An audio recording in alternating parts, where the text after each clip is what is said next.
ನಮಸ್ಕಾರ. ನಾವಿವತ್ತು ಮಡಿಕೆ ಹೇಗೆ ವೀಲ್ ಮೇಲೆ ಮಾಡೋದು ಅಂತ ಕಲಿಯೋಣ. ನನ್ನ ವೀಲ್ ಸ್ವಲ್ಪ ಸೌಂಡ್ ಮಾಡುತ್ತೆ, ತುಂಬ ಹಳೆ ವೀಲು ಸೌಂಡ್ ಬರುತ್ತೆ. ಆದರೆ ನಾನು ಹೇಳೋದನ್ನು ಹಾಗೆ ಕ್ಯಾಚ್ ಮಾಡ್ಕೊಂಡ್ಬಿಡಿ. ಓಕೆ, ಸೆಂಟ್ರಿಂಗ್ ಆಲ್ರೆಡಿ ಮಾಡಿಬಿಟ್ಟಿದ್ದೀನಿ, ಆದರೂ ಇನ್ನೊಂದ್ಸಲ ನಿಮ್ಗೆ ತೋರಿಸ್ತೀನಿ. ಏನಪ್ಪ ಕರೆಂಟ್ ಹೊಟ್ಟೋಯ್ತಾ? ಇಲ್ಲ ಇದೆ ಹೇಳಿದ್ನಲ್ಲ ಹಳೆ ವೀಲು ಅಂತ, ಸ್ವಲ್ಪ ಹಂಗೆ ಸೌಂಡು.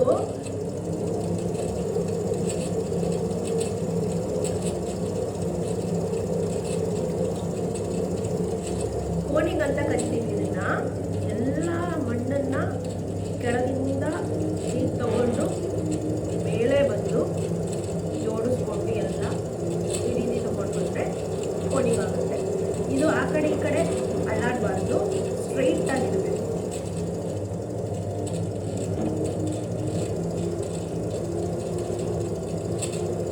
ಅದಾದ ನಂತರ ಯಾವತ್ತೂ ಚೆನ್ನಾಗಿ ಗಮನ ಇಟ್ಕೊಳ್ಳಿ, ಕೈ ಯಾವಾಗಲೂ ತೊಡೆ ಮೇಲೆ ಫಿಕ್ಸ್ ಆಗಿರಬೇಕು.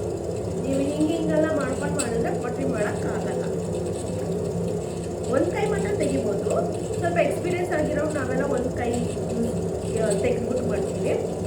ಇದನ್ನ ಮತ್ತೆ ನಾವು ಕೆಳಗೆ ತಳ್ಳಬೇಕಾದ್ರೆ ಸ್ಟ್ರೈಟಾಗಿ ತಳಕ್ಕೆ ಹೋಗ್ಬಾರ್ದು, ಒಂದು ಸ್ವಲ್ಪ ಆ್ಯಂಗಲಲ್ಲಿ ಹೀಗೆ ತಗೊಂಡು ಕೆಳಗೆ ತಳ್ತಾ ಹೋಗ್ಬೇಕು.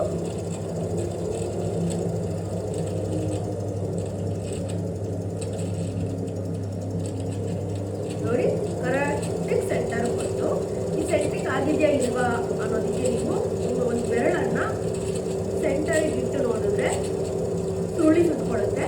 ಕರೆಕ್ಟಾಗಿ ಸುರುಳಿ ಸುತ್ಕೊಂಡ್ರೆ ಸೆಂಟ್ರಿಂಗ್ ಆಯಿತು ಅಂತ. ಈಗ ಎರಡು ಎಬ್ಬಟ್ಟನ್ನು ತಗೊಂಡು ಸರಿಯಾಗಿ ಮಧ್ಯಕ್ಕೆ ಒಂದು ಸ್ವಲ್ಪ ಹಳ್ಳ ಮಾಡ್ಕೊಳ್ಳೋಣ. ಈ ಹಳ್ಳದಲ್ಲಿ ಒಂದು ಸ್ವಲ್ಪ ನೀರು ಹಾಕ್ಕೊಂಡು ಚೆನ್ನಾಗಿ ಗಮನಿಸಿ. ಈ ಭಾಗ ಕೈಯಿನ ಈ ಭಾಗವನ್ನು ನಾನು ಇಲ್ಲಿಟ್ಟು ಈ ಎರಡು ಕೈಯನ್ನು ಪ್ರೆಸ್ ಮಾಡಿಕೊಂಡು ಕೆಳಗೆ ಹೋಗ್ತಿದ್ದೀನಿ. ಸೀದಾ ಕೆಳಗೆ ಹೋಗಬೇಕು. ಆ ಕಡೆ ಈ ಕಡೆ ಹೋದರೆ ಸೆಂಟ್ರಿಂಗ್ ಹೊಟ್ಟೋಗುತ್ತೆ. ಕೆಳಗಡೆ ಬೇಸು ನಿಮಗೆ ಎಷ್ಟು ಥಿಕ್ನೆಸ್ ಬೇಕೋ ಅದನ್ನು ನೋಡ್ಕೊಂಡು ನೀವು ಪ್ರೆಸ್ ಮಾಡಬೇಕು. ತೀರಾ ಸಣ್ಣ ಆದ್ರೂ ಪಾಟ್ಸ್ ಒಡೆದೋಗುತ್ತೆ, ಕ್ರ್ಯಾಕ್ ಆಗುತ್ತೆ. ದಪ್ಪ ಇಟ್ಕೊಂಡ್ರೆ ಮತ್ತೆ ನಿಮಗೆ ಟ್ರಿಮ್ಮಿಂಗ್ ಮಾಡ್ಕೋಬೇಕಾಗುತ್ತೆ. ಹಾಗಾಗಿ ಮೊದಲಿಗೇನೆ ಅಚ್ಚುಕಟ್ಟಾಗಿ ಮಾಡ್ಕೊಂಡ್ಬಿಟ್ರೆ ನಿಮಗೆ ತುಂಬ ಸಮಯ ಉಳಿತಾಯ ಆಗುತ್ತೆ. ಈಗ ನಾನು ಕೋನಿಂಗ್ ಮಾಡಿಕೊಂಡು ಮತ್ತೆ ಕೆಳಗೆ ಹೋಗಿ ಸ್ಪ್ರೆಡ್ ಮಾಡಿ ಕ್ಲೇನ ಮತ್ತೆ ವಾಪಸ್ ಇದನ್ನ ಇಲ್ಲಿ ನೋಡಿ, ಈ ಬೆರಳುಗಳನ್ನು ಒಳಗಿಟ್ಕೊಂಡು ಈ ಭಾಗದಿಂದ ನಾನು ಕ್ಲೇನ ಒಳಗೆ ತಳ್ತೀನಿ. ನೋಡಿ, ಎಲ್ಲ ಸೇರಿಕೊಂಡು ಒಳಗೆ ಬಂದು ಮತ್ತೆ ಅದನ್ನೇ ನೀವು ಮಾಡಿದ್ರೆ ಮಾಡಿಕೊಂಡು ಹಾಗೇ ಒಂದು ಸ್ವಲ್ಪ ಮೇಲಿಗೆ ತಗೊಂಡು ಬಂದರೆ ಸಿಲಿಂಡರ್ ಫಾರ್ಮ್ ಆಗುತ್ತೆ. ಆಮೇಲೆ ನಾನು ಒಂದು ಸ್ವಲ್ಪ ವೆಜ್ಜಿಂಗು ಸರಿಗೆ ಮಾಡಿರಲಿಲ್ಲ, ಹಾಗಾಗಿ ಒಂದು ಸ್ವಲ್ಪ ಲಂಪು ಮೇಲೆ ಸೇರ್ಕೊಂಡ್ಬಿಟ್ಟಿದೆ. ಆ ರೀತಿ ಇದ್ದರೆ ನಿಮಗೆ ಪೊಟ್ರಿ ಥ್ರೋ ಮಾಡೋಕ್ಕಾಗಲ್ಲ. ಈ ರೀತಿ ಎಲ್ಲಿದೆಯೋ ಆ ಲಂಪನ್ನು ನೋಡ್ಕೊಂಡು ತೆಗೆದ್ಬಿಡ್ಬೇಕು.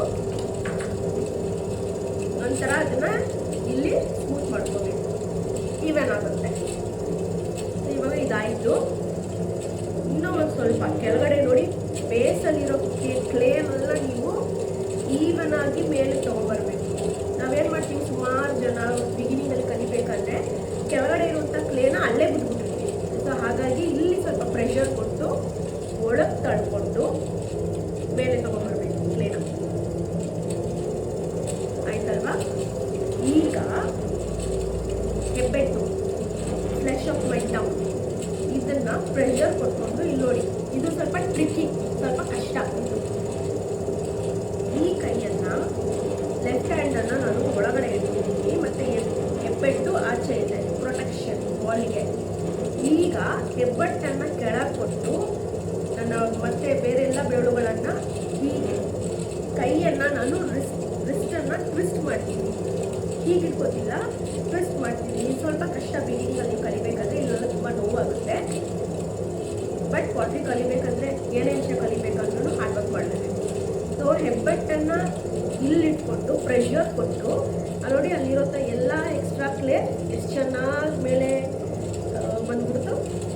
ಈಗ ಬಂತಲ್ವಾ, ಇಲ್ಲಿರೋಂಥ ಈ ಎಕ್ಸ್ಟ್ರಾ ಕ್ಲೇನ ತೆಗೆದು ವಾಲನ್ನು ಫುಲ್ ಮಾಡಬೇಕು. ಈ ಭಾಗವನ್ನು ನಾನು ಇಲ್ಲಿ ಯಾಕೆ ಇಟ್ಕೊತಿದ್ದೀನಿ ಅಂದರೆ ಸೀದಾ ಅದು ಮೇಲೆ ಬರುತ್ತೆ. ಇಲ್ಲಂದರೆ ಈ ವಾಲ್ ಏನಾಗುತ್ತೆ, ಆಚೆ ಈಚೆ ಹೋಗ್ತದೆ, ಸೆಂಟ್ರಿಗೆ ಹೊರಟೋಗುತ್ತೆ. ಚೆನ್ನಾಗಿ ಗಮನ ಇಟ್ಟು ನೋಡ್ಕೊಳ್ಳಿ. ನೋಡಿ ಹಾಗೇ ಮೇಲೆ ತಗೊಂಡ್ಬರ್ಬೇಕು.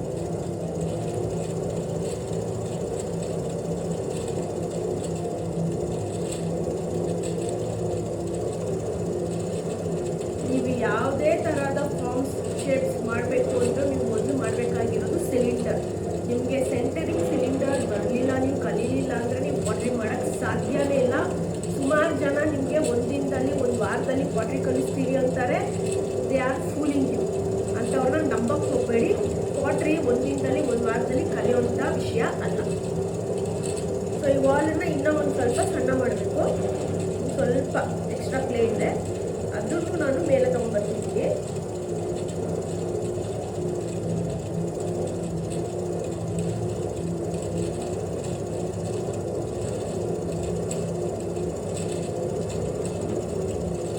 ಬಾಡಿ ಮೂವ್ಮೆಂಟ್ಸ್ ಇದ್ದರೆ, ಕೈಯಲ್ಲಿ ಆಡ್ತಿದ್ರೆ ಈ ರೀತಿ ಸ್ಟ್ರೈಟಾಗಿ ಬರೋಕ್ಕೆ ಹೋಗಲ್ಲ, ಅಂಕು ಡೊಂಕು ಆಗುತ್ತೆ. ಅದನ್ನು ಸರಿಪಡಿಸ್ಕೊಳ್ಳೋದು ಹೇಗೆ ಅಂತ ತೋರಿಸ್ತೀನಿ ನೋಡಿ. ಈಗಿದೆಯಲ್ಲ, ಹಾಗೆಯೇ ಎರಡು ಕೈಯನ್ನು ಬಳಸಿ ಮೇಲೆವರೆಗೂ ಬಂದರೆ ನೀವು ಈವನ್ ಆಗುತ್ತೆ. ಹಂಗಿಲ್ಲ ಅಂದರೆ ಇಂಥದ್ದು ಟೂಲ್ಸ್ ಇರ್ತವೆ ಈವನ್ ಮಾಡೋದಕ್ಕೆ, ಇದನ್ನು ಕೂಡ ಬಳಸ್ಕೊಬೋದು. ನನಗೀಗ ಇನ್ನೂ ಸ್ವಲ್ಪ ಕೆಲಸ ಇದೆ ಅದರಲ್ಲಿ, ಹಾಗಾಗಿ ನಾನು ಆಮೇಲೆ ಮಾಡ್ಕೊಡ್ತೀನಿ. ಈಗ ನೆಕ್ಸ್ಟ್ ಸ್ಟೆಪ್ಗೆ ಸ್ವಲ್ಪ ಸ್ಪೀಡ್ ಕಡಿಮೆ ಮಾಡಿಕೊಂಡು ಆಮೇಲೆ ಒಳಗಡೆ ನೀರು ಸೇರ್ಕೊತಾ ಇರುತ್ತೆ. ಆವಾಗ ಈ ರೀತಿಯ ಸ್ಪಂಜಿಂದ ನೀವು ಅದನ್ನು ತೆಗಿತಾ ಇರಬೇಕು. ಮಣ್ಣಿಗೆ ವೈರಿ ನೀರು. ನೀವು ವಾಟ್ರಿ ಮಾಡಬೇಕಾದ್ರೆ ಜಾಸ್ತಿ ನೀರು ಹಾಕಿದ್ರು ಸಮಸ್ಯೆ, ಕಡಿಮೆ ನೀರು ಹಾಕಿದ್ರು ಸಮಸ್ಯೆ. ನೋಡಿಕೊಂಡು ಮಾಡಬೇಕು. ಒಳಗೆ ನೀರು ಸೇರ್ತಿದೆ ಅಂದರೆ ತೆಗಿತಾ ಇರಬೇಕು. ಯಾಕಂದರೆ ನೀರು ಜೊತೆ ಮಣ್ಣು ಮಿಶ್ರ ಆಗ್ತಾ ಬೇಸೆಲ್ಲ ಫುಲ್ ನಮಗೆ ಸಾಫ್ಟಾಗಿ ಹೋಗುತ್ತೆ, ಥ್ರೋ ಮಾಡೋಕ್ಕಾಗಲ್ಲ. ಈಗ ನೆಕ್ಸ್ಟ್ ಸ್ಟೆಪ್ಪು ಮಡಿಕೆ ಮಾಡೋದು ಅಂತ ಹೇಳಿದ್ನಲ್ವಾ. ಸೊ ಈಗ ಸಿಲಿಂಡರ್ ಆಯಿತು. ಈಗ ಈ ಬೆರಳಿನ ಭಾಗದಿಂದ ನಾನು ಪ್ರೆಷರ್, ಒಳಗಡೆಯಿಂದ ಪ್ರೆಷರ್ ಕೊಟ್ಟು ಆಚೆ ತಳ್ತೀನಿ. ಹಾಗೆಯೇ ಈ ಕೈಯಿಂದ ಆ ಶೇಪ್ನ ಹಾಗೆ ತಗೊಂಡ್ಬರೋದು ಮಾಡಲ್ವಾ. ನೋಡಿ ಅದು ಹಂಗೆ ಶೇಪ್ ಚೇಂಜ್ ಆಗುತ್ತೆ. ಮತ್ತೆ ಯಾವತ್ತೂ ಅರ್ಧಕ್ಕೇನೆ ಕೈ ತೆಗಿಯಕ್ಕೆ ಹೋಗ್ಬೇಡಿ. ಈ ಒಂದು ಪಾಟ್ ಅಥವಾ ಏನೋ ಒಂದು ಮಾಡ್ತಿದ್ದೀರ ಅಂದರೆ ಪೂರ್ತಿ ಮೇಲೆ ಬರೋವರೆಗೂ ಕಂಟಿನ್ಯೂ ಮಾಡಿ. ಇಲ್ಲಿ ನೋಡಿ, ಕೆಳಗಿಂದ ಶುರು ಮಾಡಿದ್ದು ಮೇಲೆವರೆಗೂ ಬಂದಾಗಿ. ಮೇಲೆ ಬಂದಮೇಲೆ ತುದಿ ಭಾಗನ ಯಾವಾಗಲೂ ಸ್ಮೂತ್ ಮಾಡ್ಕೊಬಿಡಿ, ಈವನ್ ಆಗಿರುತ್ತೆ. ಆಯ್ತಲ್ವಾ. ಈಗ ಇದು ನಾನು ಇನ್ನೂ ಸ್ವಲ್ಪ ಅಗಲ ಮಾಡಬೇಕು. ಇವಾಗ ಮಡಿಕೆಗೆ ಇಲ್ಲಿನ ಭಾಗ ಸ್ವಲ್ಪ ಸಣ್ಣ ಇರಬೇಕು. ಹಾಗಾಗಿ ನಾನು ಇದನ್ನ ಸ್ವಲ್ಪ ಈ ರೀತಿ ಒಳಗೆ ಸೇರಿಸ್ಕೊತಾ ಇದ್ದೀನಿ.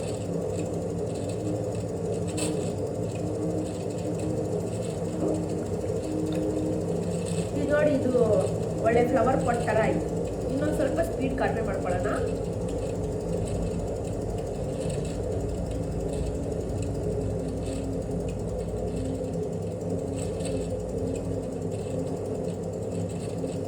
ನೋಡಿ, ನಾ ಎಲ್ಲೂ ಕೈ ತೆಗೆದಿಲ್ಲ.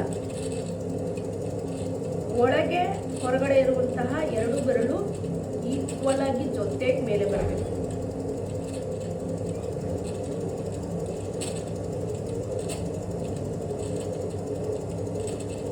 ಇದನ್ನ ಯಾಕೆ ಮಾಡ್ತಿದ್ದೀನಿ ಅಂದರೆ ಇಲ್ಲಿ ಸ್ವಲ್ಪ ದಪ್ಪ ಬಿಟ್ಟಿದ್ದೆ ನಾನು ಮೇಲೆ, ಅದು ಬಾಯಿ ಸ್ವಲ್ಪ ಚೆನ್ನಾಗಿ ಮಾಡೋಣ ಅಂತ. ಇಲ್ಲಿ ದಪ್ಪ ಆಯ್ತು, ಇದೆಲ್ಲ ಸಣ್ಣ ಆಯ್ತಂದ್ರೆ ಆದ್ರೂ ಕೊಲಾಪ್ಸ್ ಆಗುತ್ತೆ. ಸೊ ಈವನ್ ಆಗಿ ನೀವು ಯಾವಾಗಲೂ ಅದು ನೋಡ್ಕೊಂಡು ಮಾಡ್ತಾ ಇರಬೇಕು. ಇನ್ನೊಂದು ಸ್ವಲ್ಪ ಅಗಲ ಮಾಡೋಣ.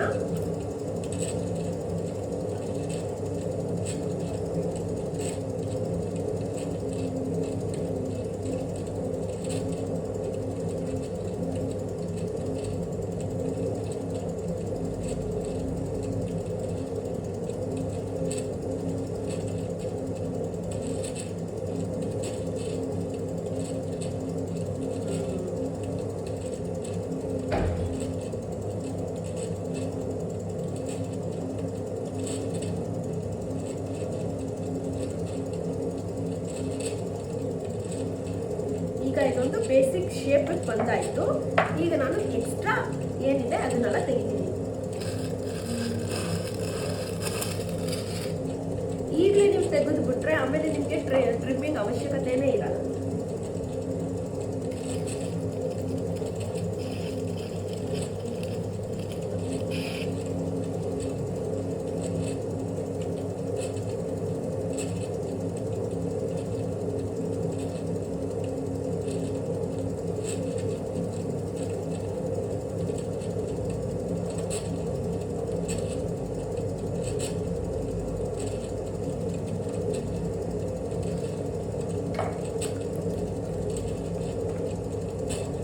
ಇದಾಯಿತು.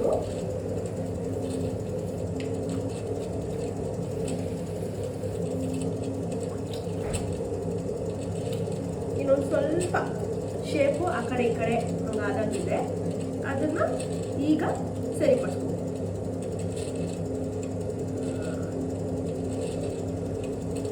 ಈಗ ಸರಿ ಹೋಯ್ತಲ್ಲ.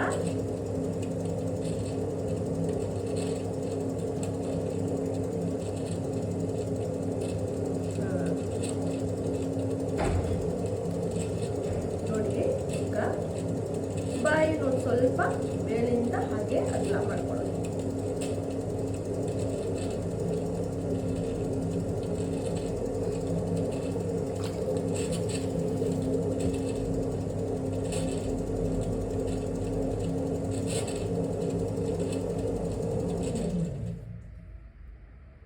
ನೋಡಿ ಎಷ್ಟು ಚೆನ್ನಾಗಿ ಮಡಕೆ ಆಗೋಯ್ತು.